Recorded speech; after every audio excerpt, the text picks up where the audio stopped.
All right, everyone, welcome back to yet another episode of It's Right Here on the Wall, Entertainment Involved. That rhymed and it was unintentional. If you are on audio, heads up, you can catch us on video now. You can see my smiling, grinning, very personable mug. However, if you are on the video, I can no longer build up suspense as to who the guest is. So, Loren, welcome from Coffee and Lore right back to the show. Thanks so much for having me. I'm so excited to be here and do the new video. Now, before we get into the main event tonight, which if you clicked on this is The Last of Us Episode 6. We talked about, we got the wall here behind us, and not everybody knows what all this stuff is. And unlike Oz, I let you pick what you wanted to talk about. And we had this item from last week, and everybody was like, it was sitting over there where the gelatinous cube is sitting now, and it was in my field of vision, and it's a bobblehead, of course, so it was just sitting there doing this the whole episode, and we had people actually message us about it. That's so I'm glad amazing. you picked it. It's going to do that the whole time, just so you know, and I'm going to leave it sitting here. But I will put in some close-up shots of it. I watched your episode last week. The reason I picked this is because I watched the episode last week and immediately saw your cold open, and I was like, oh my God, what's he going to pick for me? So I messaged you, and I was like, please pick something I know. Don't surprise me with something I don't know. And it was funny because she was like, what's going to, what on your shelves can I talk about? And then I sent you 9 photos. I was like, well, this or this or this. And I could have talked about any of them, so I was completely safe. And actually, so right now, I have it here on the shelf. This is The Way of Kings leatherbound. You're actually reading this right now. I am. I'm 650 pages into it. Wednesday, I think it's the 22nd. That morning, I'm going to pull an all-nighter tonight and tomorrow night, and we're going to have a review of Way of Kings on the morning of the 22nd at Coffee and Lore. That is perfect, because I was just about to ask you what you had coming up. Is there anything besides the Way of Kings review? Not that this monster book is not enough to talk about. So I am going to Greenville this weekend on a girls' trip, and there is a huge bookstore in Greenville that we don't have here. And so I'm super excited to go in there, and there will be a vlog next week on that, and then just working my way through Stormlight. Awesome. That is awesome. I will definitely be tuning in for that. I've been watching a lot of your stuff, so I know you've been putting out a lot of shorts and, just getting the channel going over there. So definitely trying to. You gotta kind of, I feel like with social media, you gotta have a pretty broad range. Right. You can't just reach, unfortunately, anymore one tiny corner. You have to be able to do this. You have to be able to talk about this. You have to be able to talk about that. So I try to have my hands in a couple of different things. I love coming on different podcasts, especially yours, and being able to talk about maybe more books and movies type stuff that I don't talk about on my show. So. Yeah, that is always the kind of the pleasure in it. I love going on Superhero Homies and talking about stuff like that. Or I was on Tavern Notice Board not too long ago. So, we're very fortunate to have all these options available to us. I do want to say coming up, I have a special sit-down interview with Sean Legacy later on this week. And then Last of Us, today we're doing episode 6. I've got guests lined up for 7 and 8, not ready to reveal them yet, but for the finale, we're going to do another podcast assembled, so everybody is excited for that, and we're going to change the scene in here a little bit. I'm going to have to get a bigger table because it's going to get real cramped with the 4 of us sitting at this one. So it's going to be so fun. I didn't know we were doing that, and now I'm super excited about it. It's going to happen. So it's awesome. A thing. And you and I are going to review Priory when you finish it. That's right, which is going to be soon. It is going to be soon. It's going to happen. I believe you. I have full I'm confidence. actually reading it now. I have a little bit of time in my schedule. So I know what a busy man you are, so I 100% no pressure. So let's talk about, let me get my drink out of the way. Let's talk about this. This is actually a Funko, if you didn't notice. They have some really huge ones, and it is a bobblehead. It is massive compared to my hand size. As a lot of these are. I don't know how much of it you guys can see, but I have the full set of the Avengers bobbleheads over here.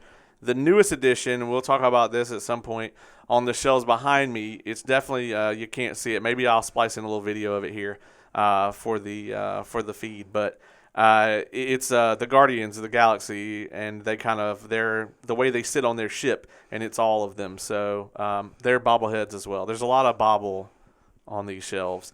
But the reason this is so significant is we have Mandalorian Season 3 coming out on March 1st. We do, and I am beyond excited for that. There are a handful of shows that I do not miss an episode. Like, I do not let myself fall behind. I am an avid reader, and that's always my priority. So I'm booking 10 to 15 books a month. And people are always like, well, how do you do that? I don't watch a lot of film and TV. Right. That show I watch every week. It'll be interesting to see if I can keep up, because the internet loves to, like, everybody watches Mandalorian. Mm-hmm. And so I was watching it at 3 a.m., like, when it drops on Disney Plus, because it was just like, I know I'm going to get up tomorrow. I know I'm going to get on the internet immediately. And be pissed. And so it's like, nope, 3 a.m., it's right there. Spoilers for Season 2, but when Luke shows up at the end of Season 2, I mean, it was like 4 a.m., and I was literally, like, jumping up and down in my living room like I was 6 years old, like... one of the best experiences watching an episode of television. It was amazing. It was amazing. So I'm really looking forward to Season 3 also. I am too. And it's super on brand because we have the same lead in Mandalorian as we do in The Last of Us. The man can do no wrong. That's Pedro right. Pascal. That's right. He's in everything. Eventually, all TV will just be him escorting a magical child. So. And I will watch. I'll watch all of it. You. Yeah. I will watch every minute of it. They can do it here. They can do it in space. They can do it underwater.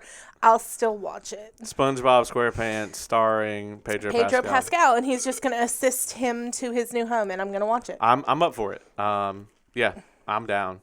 And then also recently we had the prediction of Mass Effect done as a Muppet movie with Pedro Pascal as Commander Shepard, which I also would really like to see. I would watch it. Yeah. However, that threw me a little bit. Yeah, I would watch it. I actually just want to see a Muppet movie in general with Pedro Pascal as the human character. No, absolutely. I think he'd be absolutely fantastic at it. Yeah, they can remake one of the old ones or make a new one. I'm cool with it. However, that being said, so Mandalorian Season 3 debuts March 1st, and guess what? We're gonna review every single episode right here on this show. So hopefully, I'll be here for at least one. Would love to have you back for that. So, woohoo! So it's on video now. No takesies backsies. Nope. I will definitely do it. Like you don't have to give me an excuse to gush over Pedro Pascal. There's no excuses needed. So is there anything from Season 3 that you like really want to see, like going into it? I would like to see more Ahsoka. Or it's Ahsoka. Ahsoka, sorry. I always say her name wrong, and people always correct me, so I knew it was wrong the second that I said it. I would like to see more out of her character development. She's over here somewhere.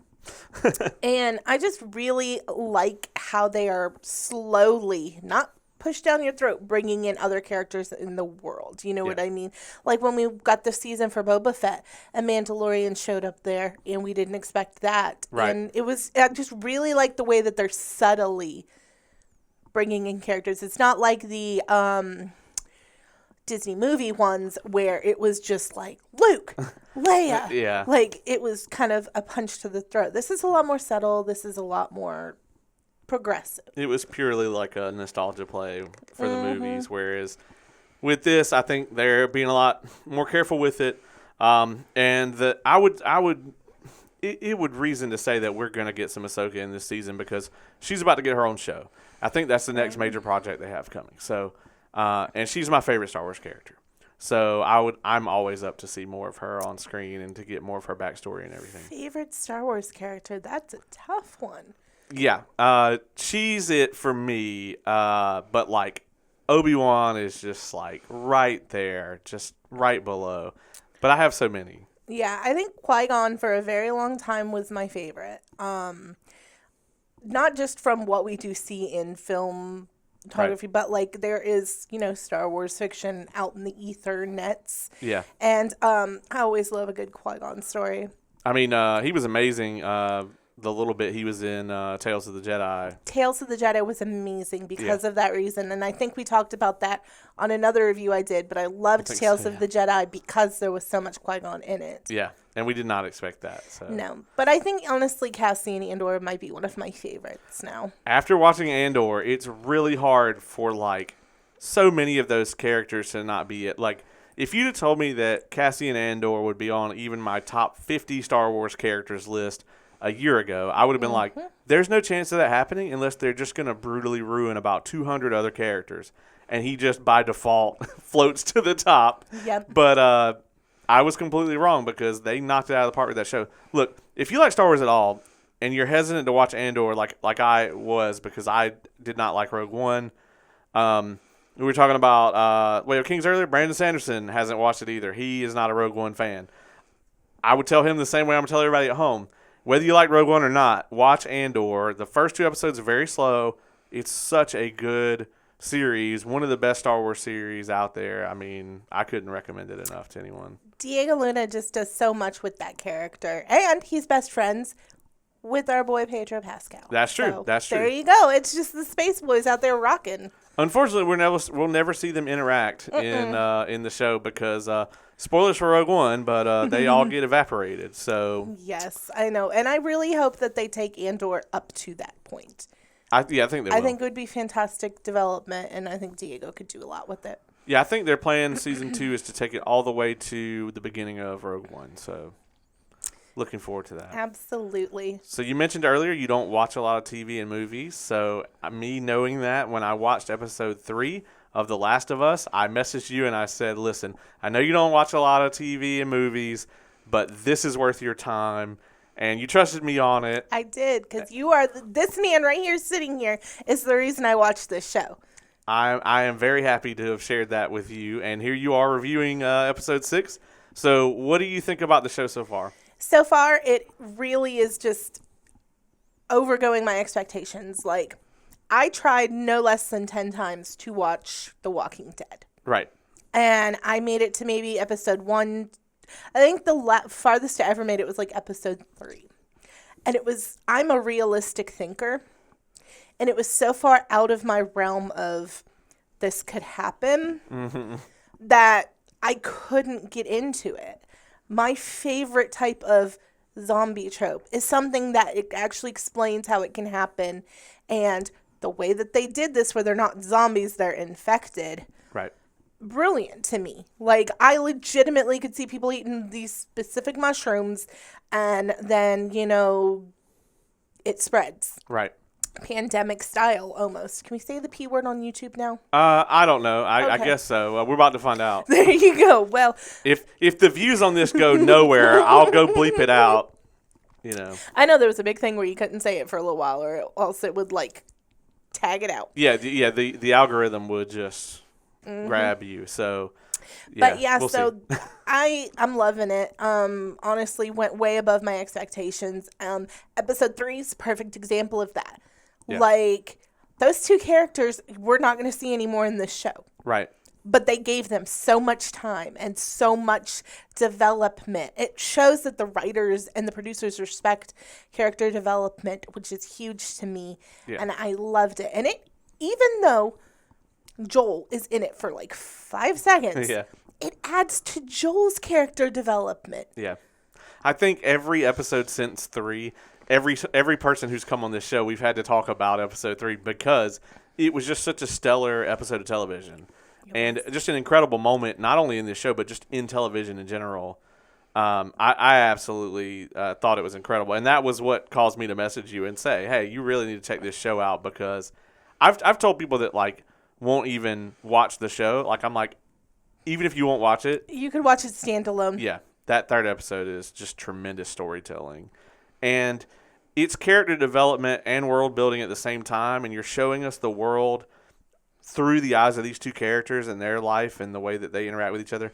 And it was just such a good episode for them, for their entire mythology, right? To have that in there. So. Absolutely. And they're big characters in the game or minor characters in the game? They are. So I'm glad you mentioned that, because before I answer that question, so you actually have a unique kind of set of experience compared to everybody I've had on thus far this season, because you are not a video game fan of Last of Us. So everybody else that I've had on thus far, they've all been like huge Last of Us, like video game players.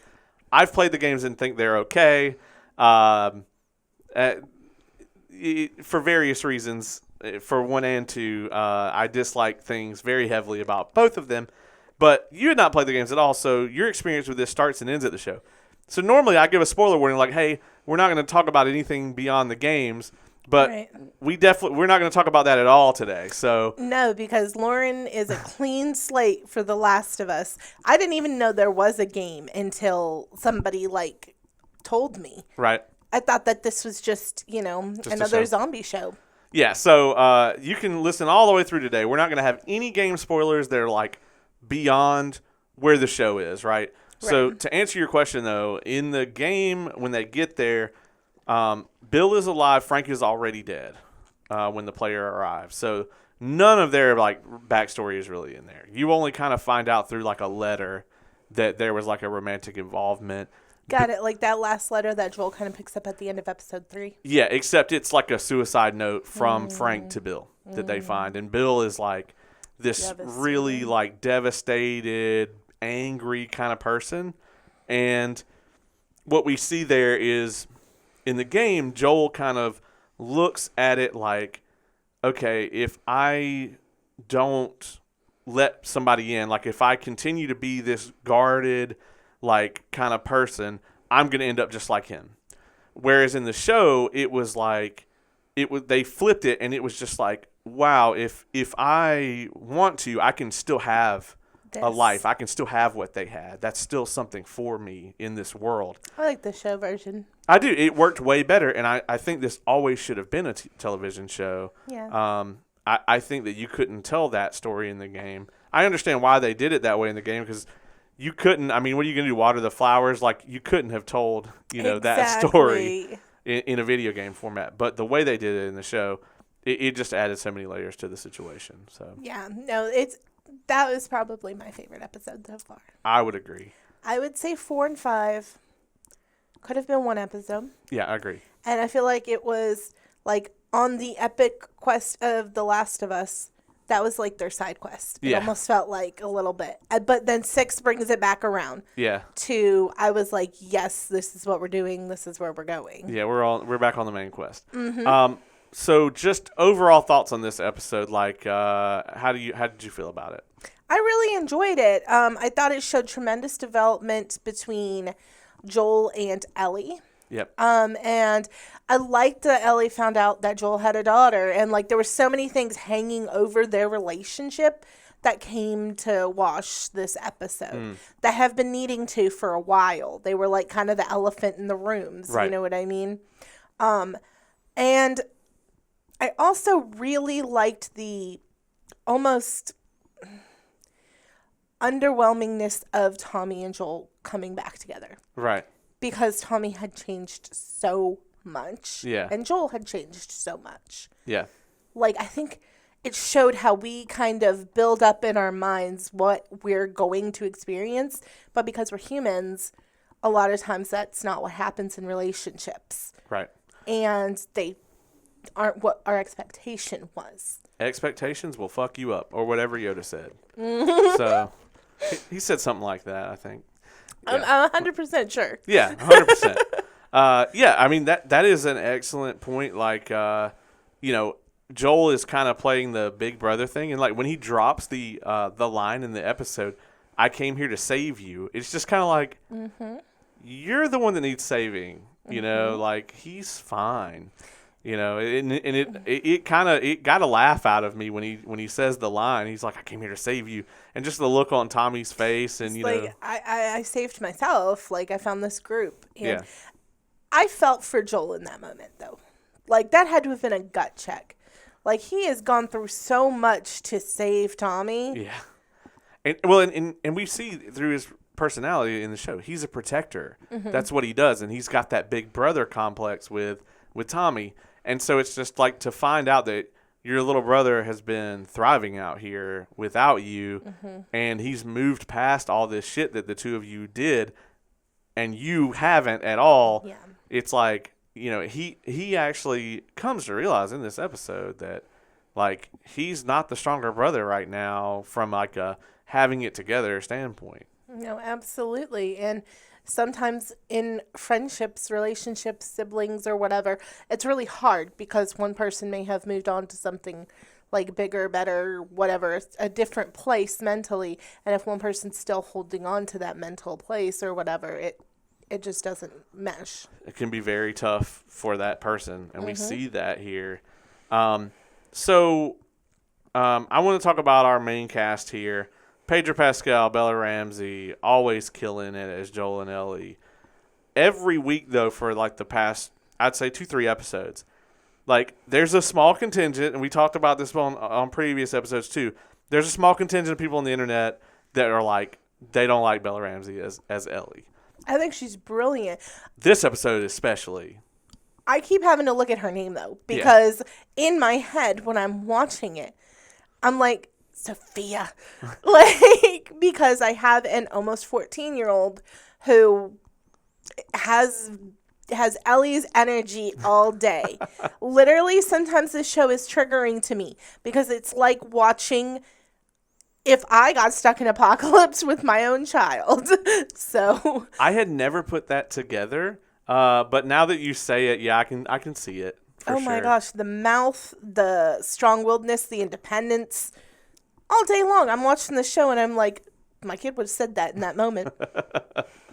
Yeah, I mean, getting used to her as Liana Mormont, as we all did, and then who's very like kind of put together. Yeah. Very like thinks before she speaks. Yeah. And then we get her with the American accent that is flawless.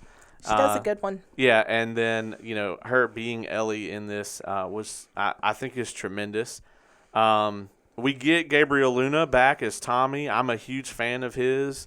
I don't know if you're familiar with his previous work. I am not. What else has he done? What I love him in was in Agents of S.H.I.E.L.D. He played Ghost Rider in that, and I thought he was way better than Nicolas Cage.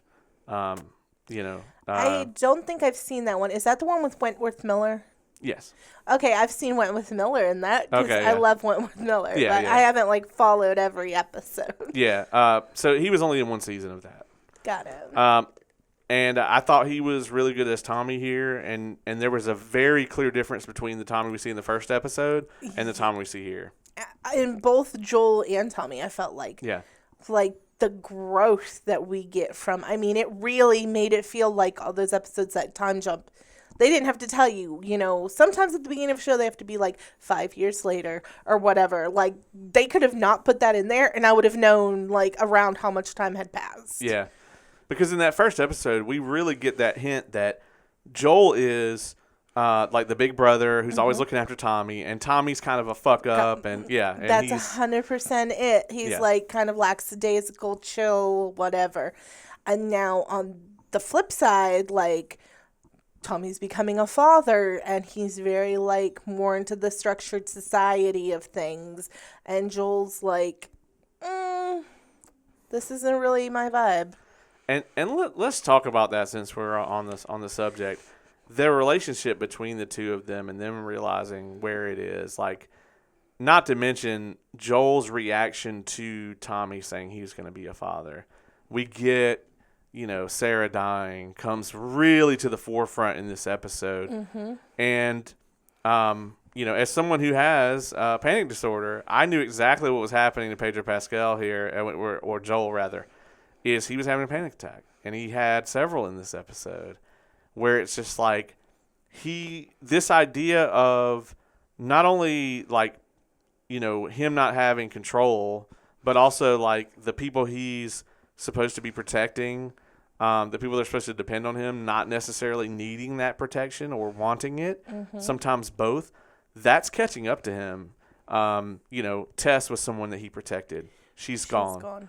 Ellie may be gone soon, from, because in this episode, he tries to send her with Tommy. Right. He finds out that Tommy didn't need his protection. So it's just this, persona that he's built around himself, that his entire like life is based on, is just kind of crumbling up under him, and he's having a hard time with it.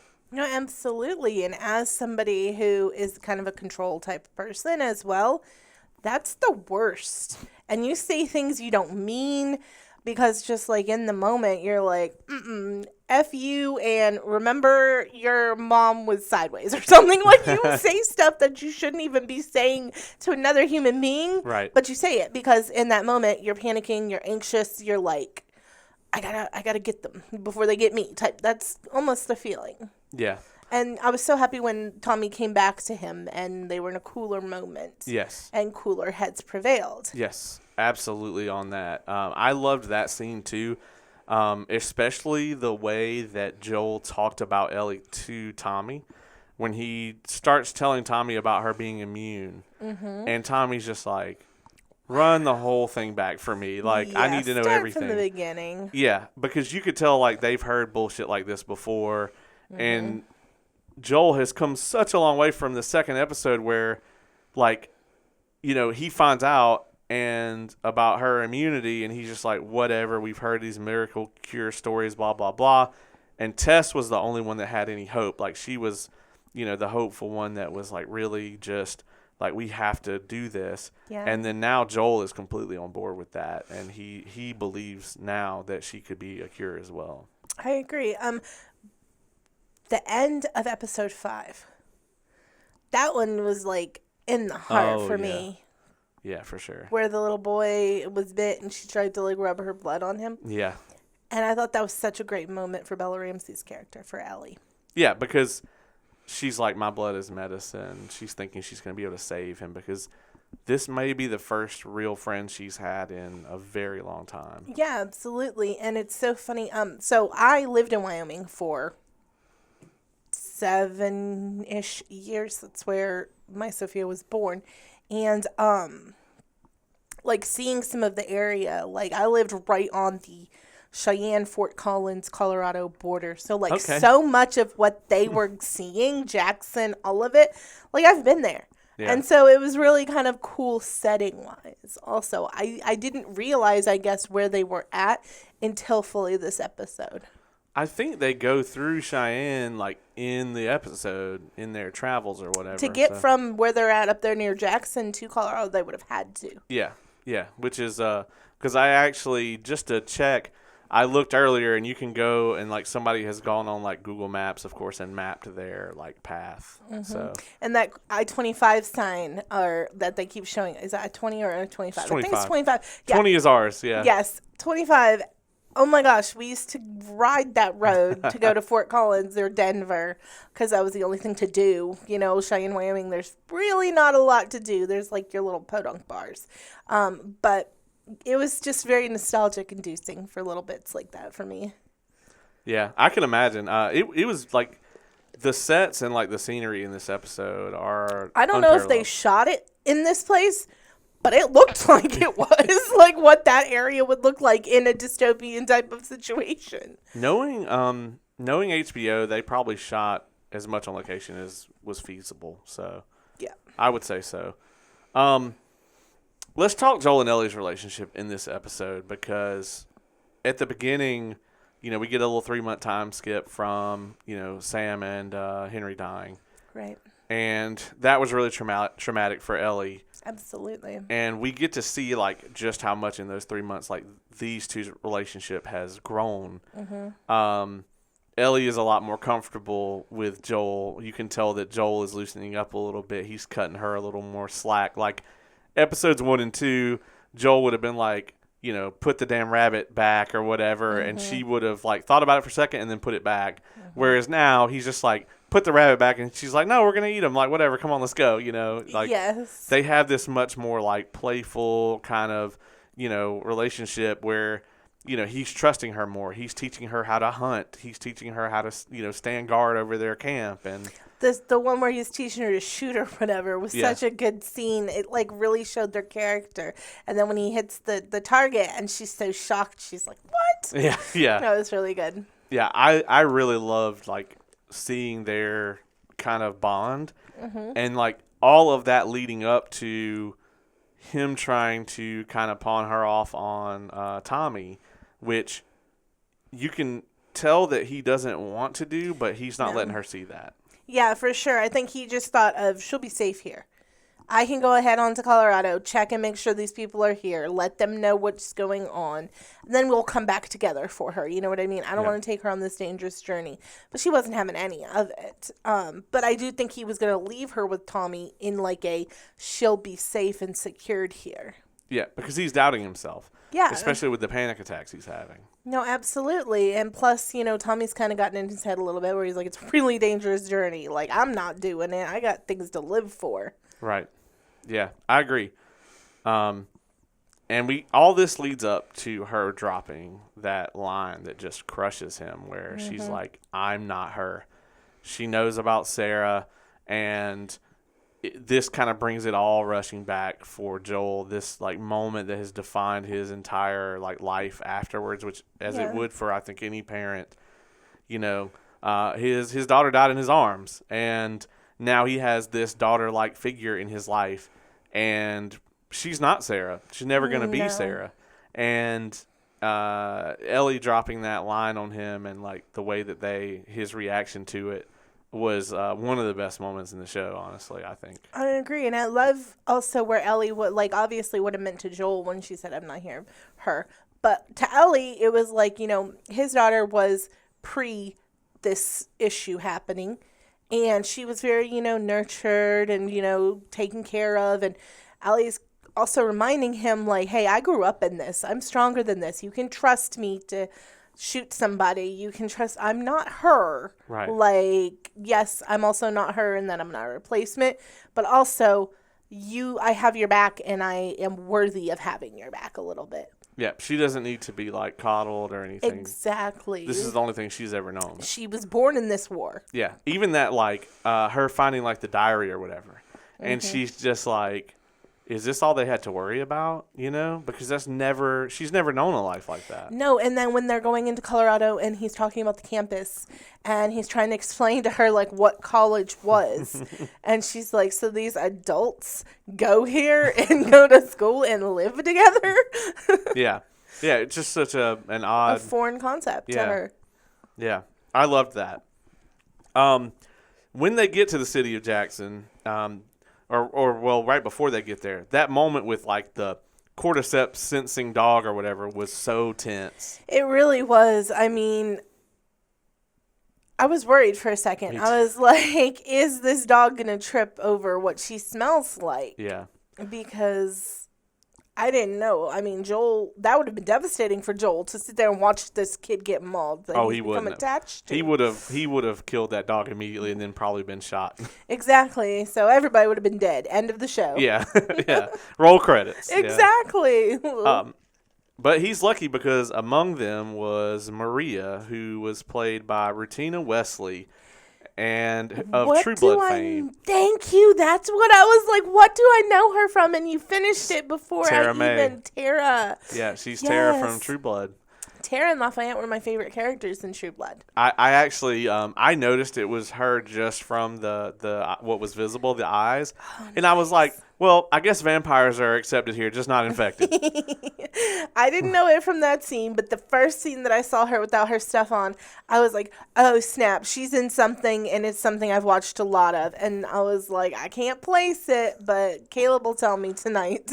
She also doesn't have the Louisiana accent either. Right. She's talking with like a very Western, not like, okay, so when I say Western accent, I'm not talking about what people think of like with Texas. Right. There's a West Coast sounding accent that's popular in like Utah, Colorado, Wyoming, California, like not Valley, California, but like Upper California. It's almost like a non-existent enunciation of words. I see. I can't quite place it, but even having been to like, well, the only place in Cali I've been is like SoCal, and they have their own. They have their planet. own, exactly. That is a world upon itself, Yeah. and it could just be off on its own. Trying to explain SoCal to someone who hasn't been there, you're just like, okay, like you can put a hoodie on and be fine. You can take the hoodie off and be fine. Any day of the year, day or night, doesn't matter.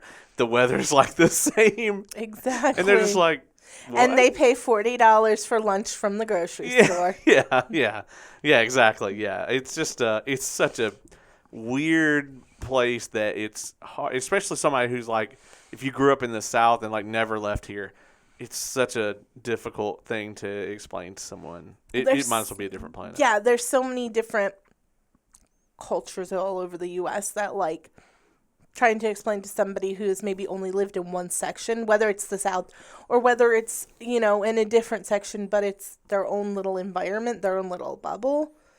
Like, I could take my husband, who primarily has lived in Georgia his whole life, take him up to Michigan, where I'm from. And you've got a huge Polish community, a huge Germanic community, a huge Russian community. Like, they have their own grocers, their own butchers, their own everything. And he would be lost. He'd be like, what do you mean we're Polish, so we go to the Polish butcher? Like, it would be foreign to him. Like, right. There's culture here. Yeah. Most of the places that I've traveled to in the U.S. have been pretty unique, I would say, because I spent a lot of time in, like, Madison, Wisconsin, which is, like, a weird, like, you just took a very liberal, like, city and just, like, dropped it in the middle of, like, in a cornfield. Country. Yeah, exactly. Because, like, if you've ever been to downtown Atlanta, like, you know how you can just, like, take a wrong turn and you can just be in, like, not the best neighborhood?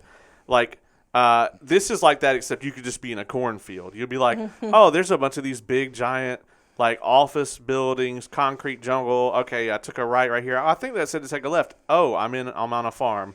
Like, there's no suburb. It goes from downtown to field. That's it. And Minneapolis is a bit like that too. I flew out there. My cousin lives there for her wedding, and we flew into Minneapolis, and I was expecting. They told me she was getting married at a national park, but I don't know. It didn't fully connect with me. And so we drove just outside of Minneapolis, not that far outside of Minneapolis. And it literally was like no cell service, trees everywhere, a giant lake. And I was like, heck am I? Like, how long have we been driving? Not that long. Yeah. It's a strange thing because here most cities are sprawling and really spread out. And I think that comes from, I think people in the South typically like to live in the country. It's a thing. And so it's just like people don't want to live in the city or even the suburbs. So, like, all the cities, like, sprawl out really far. I mean, you look at, like, the entire, like, footprint of, like, Atlanta, and it's like over a fourth of the state, just how far out, I mean, it goes. No, absolutely. And shoot, you talk about the CSRA. Yeah. Like, mile wise, it's massive. Yeah. I had a friend visit, going from my house on the west side of town to, like, Savannah Rapids, which is on a whole other side of town. It can take, depending on traffic, 30, 40 minutes. It's not close. But I tell her, no, we're still in Augusta. Yeah. And she's like, what? Yeah. Yeah. Yeah, and Atlanta's like that times like 10. Exactly. Because it could take you 4 hours to get somewhere in Atlanta if you just pick the very wrong time to go. Exactly. And there's, like, different names for all of the little sub areas. That's what throws me off. Yeah. Because I'm going to this concert in Atlanta, and I had to text you and be like, which Cheesecake Factory do I need? Because there's more than one, and none of them say Atlanta. Okay? You can very fairly get around in Atlanta as long as you know which Cheesecake Factory is which. There you go. And where the Braves Stadium is. The new one, not the old one. Actually, knowing where they both are would be helpful. See, I needed to know where the football stadium was. And that one's not hard to find if you know downtown Atlanta. So there you go. But anyway, we will get back on topic because yes. that's what we do here is we spiral. We just take a little thread and just tug right on it. What did you think about the little city/commune of Jackson? So at first I was like, oh my gosh, this is amazing. Like, this is a really safe place. Look at how much they've done. But the more they talked to Tommy and Maria, the more I got very, what's the word I'm looking for? Because I don't want to use a hateful word, but like very not standoffish vibes, but like they're not willing to help other people. Yeah, it's like an us versus them type situation. Very much so. It's very I guess secluded. Yeah. Like, we're not concerned with who needs help. We're concerned with making sure that we don't get affected by anything else. They're going to look after their own, and everybody else, they can fend for themselves. Just fend for themselves. If you become a danger to Jackson, then you are going to get a bullet. I mean, their reputation, when they talked to that couple that was living in the woods at the beginning of the episode, it's like, no, don't go past here. This is a river of death. That's quite a reputation to have. You got to pile up a few bodies to have that reputation. It is 100%, and I feel like if he had not dropped the right name in that scene with the dog, him and Ellie were gone. Yeah.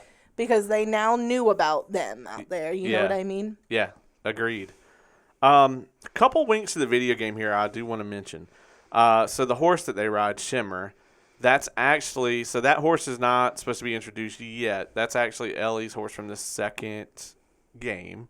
Oh, okay. So that's a little kind of wink that they put in there. You actually, the city is actually not in the first game a lot either. It's in the second game primarily, but they went ahead and put it in the show, which I really liked. Mm-hmm. And then this is completely like not confirmed, and this is just something that the internet is kind of running with. But the girl that like Ellie catches staring at her, and she kind of like shouts at her a little bit when they're in the cafeteria. Yes. So the internet believes that is Dina, who is like a future love interest for Ellie, possibly. So that is not confirmed, though. So I'll just put that out. Even Neil Druckmann, who is the show co-president of Naughty Dog, / writer, has refused to confirm that's actually her, but she does look incredibly like the video game character. So just throwing that out there and mentioning that as a possibility. So I would love that for Ellie, because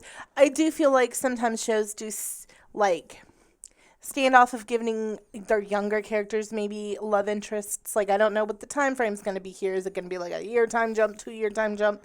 But if you have a teenager around you, or if you know a teenager, they are the most dating motherfuckers there are, okay? Like, they go on more dates than half the adults I know. They have a new girlfriend, boyfriend, hand-holding partner before you can blink. So I would love that. Yeah, I will say that if they're going to do, they're going to do, it's no longer if, they're going to do season 2. I think it's going to be at least 2 years. I think they're going to age Bella Ramsey up a tad. Yeah. Maybe 3 years. I don't know. I don't know what their production schedule was like for the show. But there's no way we get it next year. I would say that. Unless they're going to bridge the gap. Like, if they're going to say, we're going to do 1 or 2 seasons, like, in the middle of the games, and just go completely off the rails. But that's not what notoriously HBO is known for, I feel like. HBO is going to make us wait, because they love to make us wait. Yeah, they really do. Hence why we're not getting any House of the Dragon this year, and we're sitting here reviewing this. But I am thankful that we got this, I mean, for sure. So. Absolutely. I think the reason why I'm yearning for House of the Dragon so badly is because I know what's to come. Right. I know the characters that are to come, and I want them. I want them now. And so. Yeah, I gotcha. I'm right there with you. There's a lot I really want to see from that. So we're going to be reviewing that next year. That'll be probably like season 8. So for this show. So I want to talk about the last scene here at the University of Eastern Colorado. That's a name. It really is, and it looked like they filmed it there. I'm pretty sure. I've been to this particular location one time. It was at like a party. It was kind of dark, but it looked very similar to what I remember it looking like. Right. The monkeys. That was so good. It was hilarious. Yeah. Because she was like, monkeys. Yeah, it's she'd like, never seen anything like that. Yeah, because I mean they don't have a zoo in the QZ. You know, not at all. And it's interesting. I never thought about it until this exact scene. I'm guessing that the cordyceps can't survive in like other stuff, like dogs or monkeys or whatever, because we don't see any like infected of like other species.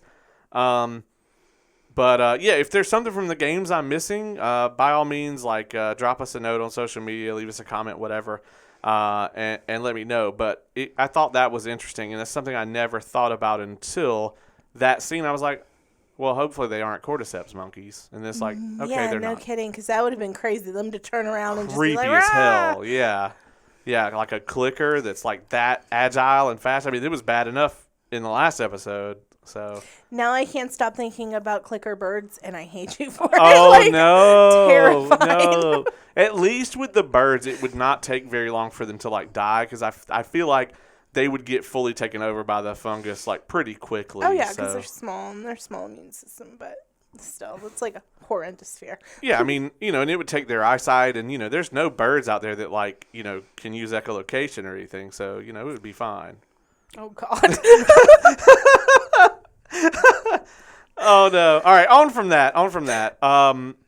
This scene, they gave us like walking down these corridors, and like, they find out there's like not any wherever these doctors like they were here, but they're gone. Mm-hmm. They're playing this like happy song as they're like traveling, and I'm just like, some shit is gonna go down. Yeah, I was like, there's no episode of this show that leaves you with your emotions intact. It's not going to happen. It like with Tommy telling them, oh, it's a really dangerous trail and everything. And there's been no danger. And they run into nothing, and they're playing this little happy music. I was like, nah, there's no way. And what we get is this very dangerous confrontation with the Raiders. Yeah, and they're not this super armed group. You can tell that they're not very organized. They had like bats and like random stuff that you pick up. Like railroad spike. Is that what? That he got stabbed with? That was the bat. When he first swung it splintered. And he stabbed him with the handle. And when he pulled that thing out, it came out so far. I mean, it was so long. I was just like, oh, no. I was like, okay, maybe it's just a little. And then he just keeps pulling it. And I'm like, oh, my God. There's some damage done there. Oh, for sure. In the game, he actually falls, like, and this is why they changed it for the show. In the game, he falls out of a building and lands on, like, some rebar. And it, like, goes all the way through him. Does he survive that? Yeah. And so I'm just like, that's not realistic at all. So I'm glad they went with this like stab thing. I was gonna ask you like, what do you think about this? Because I'm stressed. I mean, like I said, this is somebody who has not played any of the video game. I know nothing about the lore. I don't know anything about the story. I haven't Googled. I think he's dead, and Ellie's gonna have to figure this shit out. Because I have played the games, I will say that it would not shock me either way. I will say this. In the game, in the first game, when that happens, he's not dead from that. That does not mean that the show won't change it. And if they did change it, I would completely understand why. It would be interesting, but it would not like blow me away to the point where like there's no way this could happen. How many episodes do we have for season 1? Do we know? 9 episodes. We have 3 left. And I am almost entirely certain that the next episode is gonna be 100% Ellie backstory. I don't think we're gonna get to see any modern. Oh my god. Anything. So it's gonna be 2 weeks before we find out what happens. My money would be on him living because I think I know where they're gonna go with this. But once again, I would not be super shocked if he's not. Like, if he's dead. I'm excited for Ellie backstory if that's what they give us, though. Like, I want to see her life before Joel. I think we're going to see her and Riley, which is like a friend of hers that she had as a child, kind of how she ends up in the mall and how she gets bit. I think we're going to see all of that in the next episode. That's really awesome. I'm looking forward to that then. I hope you've got the down low. I'm pretty sure. I'm like 90% on that prediction. So. Nice. But like I said, they could swerve us. They could 100% swerve us. All right. So, what do you score this one out of 10? What do you give it? Okay, out of 10. I'd give it a solid 8. Solid 8. Okay. Yeah. If episode 3 was a 9 for me, or even a 9.5 on episode 3, I'd give this one a solid 8. I thought it was really well done. Showed a lot of character development. Was really good. I didn't love the trip to Colorado because it had been built up so much with the first two people that they meet and then with the Tommy and Maria. Like, I was expecting shenaniganry. For them to have only run into one mostly unarmed group of bandits type. Like, it just was a little bit of a letdown for me. I would have liked to have seen a little bit of this dangerous trip. At least, like, them avoiding stuff, right? Something. Even if they just had a scene where they maybe, like, came across, like, an armed, like, caravan or something. They just, like, hid and waited for them to go by, you know? Exactly. Something that showed me that this was a dangerous trek. But they were just lollygagging along on this horse. And I was, like, waiting for it and waiting for it and waiting for it. And but a solid 8. Yeah, easily. It'd be like Fellowship of the Ring if they were like, yeah, we're going to go to Rivendell, and they just walk there. That is 1,000% it. And then, yes, cool shit happens in Rivendell. Yeah. But going to Rivendell, they just, like, made jokes and drank beers or something. You know what I mean? Yeah, and cooked bacon and all that. Yeah. Exactly. The trip to the university was a mild letdown, but definitely my second favorite episode of the season. Wow, okay. I would say my first would obviously be episode 3. This would be my second. And then the premiere would be a close third. But I did like this episode more than I liked the premiere. I gave the premiere a 10. Nice. Which is interesting because I don't ever do that. No, I don't think I've ever heard you give many 10s. Yeah. And it's interesting because, like, episode 3 is my favorite episode. But I think most people's. Looking at it objectively as trying to be a critic, I don't think for what they were trying to do, which was introduce a video game as a television show and get all of this exposition and everything out of the way so they could get on the journey, I think episode 1 did it as well as you can possibly do what they were trying to do. It hooks you. It introduces you to the world and the characters. It doesn't drag its feet, but it also doesn't rush you. No, I agree. You know, it doesn't Wheel of Time you where it's like, here's 95 things you need to know. We can't even talk about that series, dude. I mentioned it, Wheel of Time, the book series, in my video today. My video that went up today is the top things I look for in a fantasy drama series. So you'll have to check it out. Was it? I'm probably going to watch that like tonight. Was that... was Wheel of Time used in a don't do this manner? Yes, it was. Yeah. It's over here. It's probably going to sit there, too. Yeah, Wheel of Time's not my favorite, but I did give you a suggestion if you like that kind of time frame on something else to read instead of Wheel of Time, which would be the Wizard's First Rule series. Awesome. Wheel of Time for me is like, I want to read the last 3 that Sanderson wrote. Yeah. But do I want to suffer through, and like, we're going to get, like... So much hate probably because so many people love Wheel of Time. People swear by Wheel of Time, and I'm just like... I DNF'd Wheel of Time, and there are not a lot of things I have DNF'd in my history of reading. Yeah. I picked up the first 3 books. They're over here on the shelf. And I wanted to read them because anything Sanderson, I want to read it. Right. I'm probably never going to get there. I have heard, though, that, like, starting with, like, the 4th book, it changes significantly and all this other stuff. But I'm like, that's not enough for me. You can't be like, well, you just got to read these 3 books before it gets good. And I'm just like, you know. Because I'm not going to do it, man. Yeah. There's too many good books out there. Right. It took me, I read probably like 1/5 the speed that you do, and that's being generous to me. And it took me 3 tries to get into Way of Kings, as we were talking about earlier. And that, to most people, is like the top end of like high fantasy. Mm-hmm. A lot of people like. It's the highest ranked book on Goodreads, I believe. Words of Radiance is. The sequel is. But Way of Kings is like in the top 10. Yeah. Nice. Yeah. Words is my favorite as well, but a lot of people swear by Way of Kings, and I don't blame them. It's really high up there. I mean, I've read it in... I'll probably have it read in 5 days.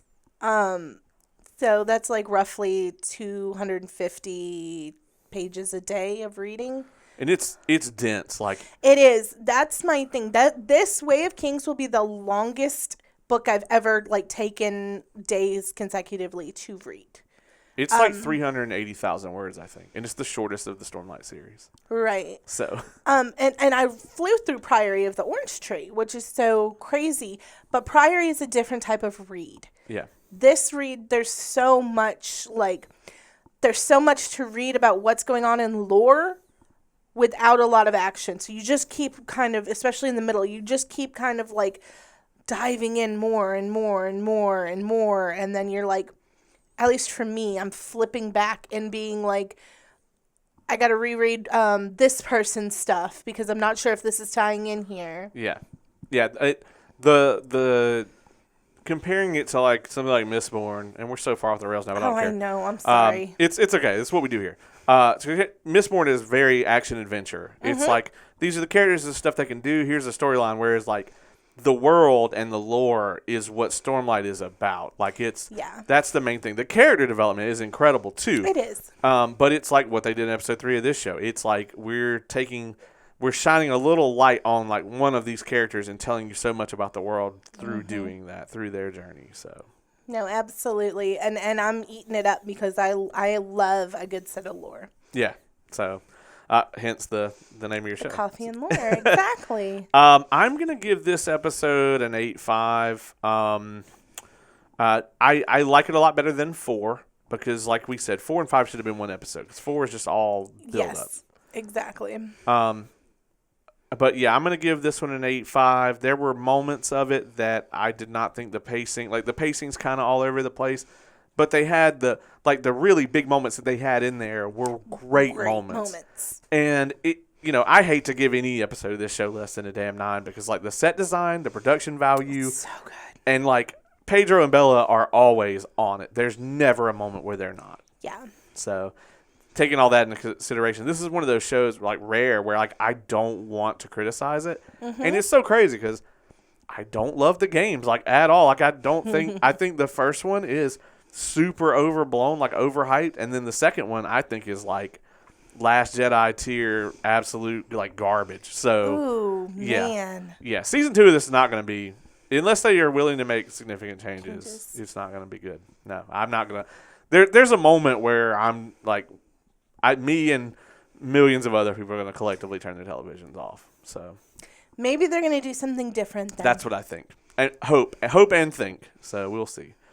But absolutely. I'm glad we were able to go through this. Thank you for joining me. No problem. For the second ever in the studio, I know. I'm so excited. Yeah. So check out Coffee and Lore on YouTube. Watch all the stuff that she puts out. She's one of my like top things I'm subscribed to. Whenever I pull up my my TV out there, like one of your videos is pretty much always like right there in the front. I truly appreciate that. I really do. I try to be consistent. Like every Monday and Wednesday morning, you're getting something out of me. Yeah, and I love that. Like, and it's I know that like. We're not super consistent about that here. I love that about you, and like I am trying to get on that level where it's like at least every week we're putting out something, and you're putting out multiple things a week usually. So always something to check out. It's a huge time suck, but it is definitely something I'm passionate about. And I love whenever you pop up on my thing because it's always something I know I'm like, yes, I want to find out about this. Like you pick some great topics. Well, I am definitely glad that you think so, and I hope everybody out there thinks so as well. We're going to cover some more Last of Us. We are about to start doing 2 a week, though, because March 1st, as we said, we got him right here. Mandalorian Season 3 is going to kick off, and we're going to be kind of having to double up. I have an interview with Sean Legacy coming up later on this week. He is going to be part of the Title Belt Pro show that we are sponsoring. We're going to have more information on that. In the meantime, come right back here next week as well. We're going to do episode 7. And once again, check out Coffee and Lore. Thanks for joining me again. Thanks so much for having me. It is always the most incredible time. Absolutely. Thank you for coming on. And this has been an Involved Review.